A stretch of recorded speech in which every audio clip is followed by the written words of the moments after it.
Huizak kok tumani bishingtei manjak fika khorok brei Bangladeshi.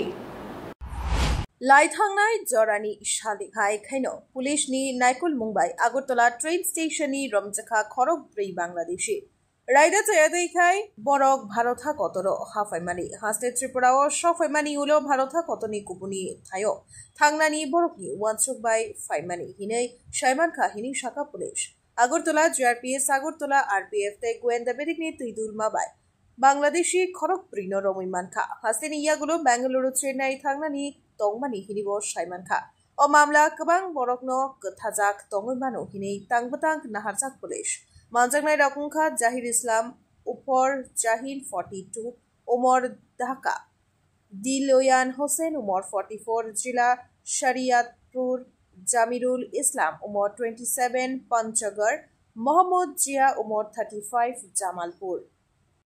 হ্যাঁ, গতকালকে আমাদের আগরতলা রেল স্টেশনে একটা জয়েন্ট অপারেশন করা হয়, যেটা আগরতলা জিআরপি এবং আরপিএফ মিলে করা হয়।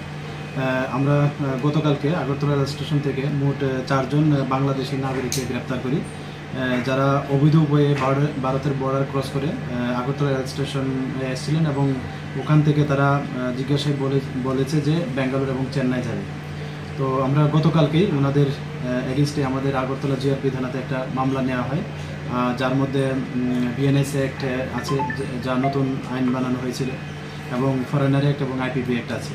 তো আমরা আজকে ওনাদের মহামান্য আদালতে প্রেরণ করছি এবং তাদের জিজ্ঞাসাবাদ চলছে যে তাদের এই এন্ট্রিতে কী উদ্দেশ্য ছিল এবং কে বা কারা তাদেরকে সাহায্য করেছে।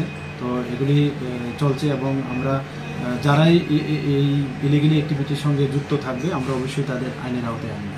যাদেরকে আটক করেছেন তাদের বাংলাদেশের কোন জায়গায় বাড়ি তাদের? হ্যাঁ, তারা 4 জনের মধ্যে জহিরুল ইসলাম, ওনা ঢাকা জেলার অন্তর্গত, এবং দিলওয়ার হোসেন, উনি শরীয়তপুর অন্তর্গত বাংলাদেশে, এবং অন্যজন হলেন জমিরুল ইসলাম, উনি পঞ্চগড় জেলার অন্তর্গত বাংলাদেশ, এবং অন্যজন হলেন মোহাম্মদ জিয়া, উনি জামালপুর জেলার অন্তর্গত বাংলাদেশ।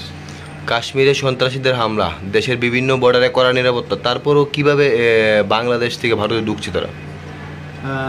দেখুন, এটা নিয়ে নিশ্চয়ই যে কনসার্ন দপ্তর আছে তারা এই জিনিসটা নিয়ে ওয়াকিবহাল, এবং অবশ্যই আরও নজরদারি বাড়ানো হচ্ছে, এবং আমাদের আগরতলা রেল স্টেশনেও বাড়ানো হয়েছে, এবং এইসব যে বিষয়গুলি আছে আমরা দপ্তরের যে আরও এজেন্সি আছে আমরা সবাই মিলে এটা করছি, এবং আগরতলা রেল স্টেশনও তার ব্যতিক্রম নয়। তো এই সূত্র ধরেই আমরা গতকালকে 4 জনকে গ্রেপ্তার করা হয়েছে, এবং এটা চলতে থাকবে, এবং এরকম ইলিগেল অ্যাক্টিভিটিস কোনোভাবেই যাতে আমাদের আগরতলা রেল স্টেশনকে ইউজ করতে না দেওয়া হয়, এর জন্য আমরা বদ্ধপরিকর, এবং এর জন্য জোরালোভাবে চলছে সব কিছু। আগেও আপনারা কিছু বাংলাদেশিকে আটক করেছেন, তাদের কাছ থেকে কিছু পাওয়া গেছে? কোন দিকটা তারা ইউজ করে ভারতে প্রবেশ করছে? দেখুন, তারা এখানে তো আমাদের এখানে যে ধরা পড়ছে, তো এটা ব্রাহ্মণবাড়িয়া, কুমিল্লা, ফেনী এই সব দিক থেকেই আসছে। তো এগুলি আমরা দেখছি এবং তাদের কাছ থেকে বিভিন্ন সূত্র পাচ্ছি যে এই রাস্তা দিয়ে তারা এই নামগুলা লোকগুলা তাদের হেল্প করছে, কিন্তু আমরা এখন তদন্তের স্বার্থে এগুলি আমরা রিভিল করতে পারছি না। ধন্যবাদ।